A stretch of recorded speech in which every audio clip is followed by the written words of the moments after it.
الشيء ألاحظ أن هناك، أشعر أنه عندما أرى أشخاص مثلا أجانب يتكلمون في لايفات يعني عن شأن أو شؤون دول أخرى في شمال إفريقيا وغير ذلك، خاصة في القطر العربي هذا، لا تعتقد هذا التدخل في الشؤون الداخلية الخاصة بالدول لا تعني أصلا الأشخاص اللي يتكلموا عليها بالضبط؟ شنو يعني، ما هو ردك على هذا؟ أولا من أنا بالنسبة لك؟ ماذا أمثل أنا؟ أنت بالنسبة لي رجل الآن قاعد في سيارة وحات يعني صورة لقيس سعيد لا فقط، هذا. يعني صفتي الرسمية ما أنا. هل حد قال لك إن أنا سفير ولا وزير ولا رئيس جمهورية علشان يحسب علي أنت تدخلت وما تدخلت أنت لست سفيرا ولا رئيس خلاص جمهورية، يا لا أخي، فقط. خلاص ليش مكبرين الموضوع؟ مو مكبر هو. صاحب منصة هو حر يفتح فيها ما يشاء. تقدر تحجر عليا؟ لا، أنا لست خلاص. بصدد حجرك أو منعك، يعني أنت حر طبعا، ولكن فقط أردت الإجابة عن السؤال. لماذا؟ ها قد أجبتك. السؤال اللي بعده. على هؤلاء الأجانب الذين هم ليسوا توانسة، التوقف عن التدخل في الشأن الداخلي التونسي، وهذا يعني عن قريبا أو عن بعد أو عن قرب سيحدث، فهمت يعني، لأنه المواضيع هذه كثرت والتدخلات كثرت والأمور في تونس غير ولماذا واضحة. تخاف؟ لماذا تخاف كتونسي؟ لماذا تخاف أن يتطرق الناس إلى موضوعك؟ أنت خايف من شيء؟ لأن هناك تركيز يا سيدي الكريم من جميع الإخوة، ضم ما يعتبرون الإخوة العرب، لحظة، فهمني يعني من الجيران ومن الجزائر ومن المغرب ومن ليبيا ومن السعودية ومن الإمارات والقطر كلها، يعني تتكلم عن تونس. لا أعلم لماذا مثلا هذا يحدث.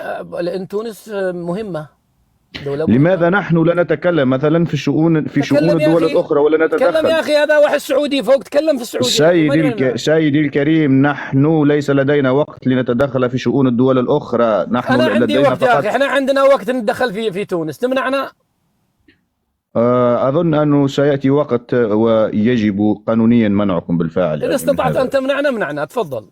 يجب علينا أن نفعل ذلك، علينا أن طيب أنا نبذل عندي لك سؤال، منعكم.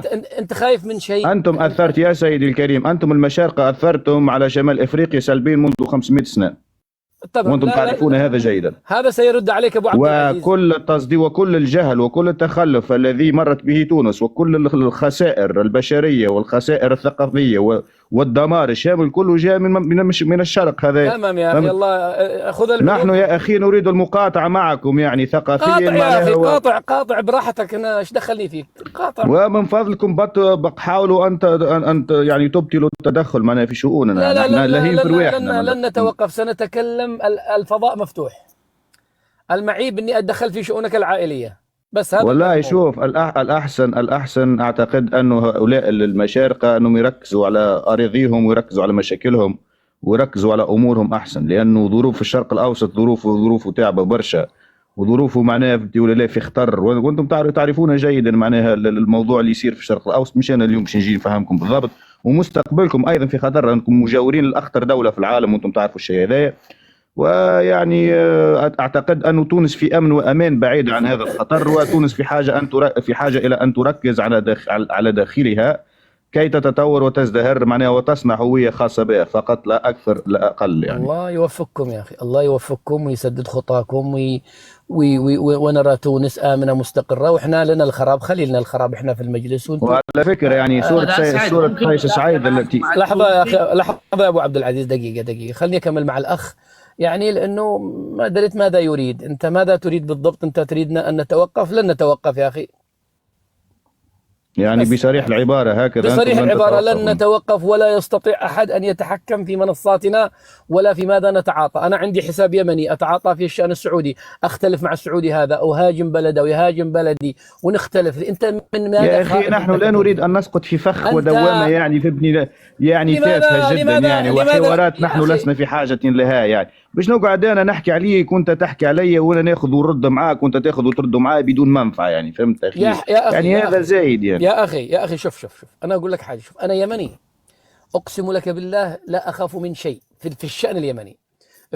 ادخل بين توانسه، ادخل مع جزائريين، مغاربة سعوديين خليجيين وأتعاطى في الشأن اليمني وأنا على أرضية صلبة، أنت ما الذي يخيفك أنه تأتي إلي أنا كيمني وتأتي إلى السعودي والمغربي والجزائري وتنورنا يا أخي، نورنا على بلدك بدل ما تتهجم لا أريد علينا أن أتكلم عن بلدي.